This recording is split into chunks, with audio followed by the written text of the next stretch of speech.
بسم الله الرحمن الرحیم. فایده: داسې هم د الله تعالی بندګانې میندوي کومې چې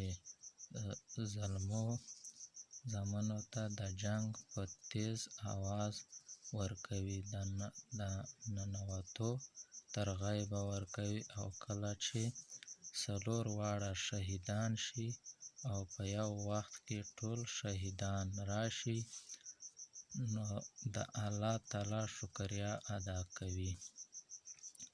بسم الله الرحمن الرحیم. فایده: داسې هم د الله تعالی بندګانې میندوي کومې چې زامنو ته د جنګ په تیز اواز ورکوي، د ننوتو ترغیب ورکوي، او کله چې څلور واړه شهیدان شي او په یو وخت کې ټول شهیدان راشي، نو د الله تعالی شکریه ادا کوي.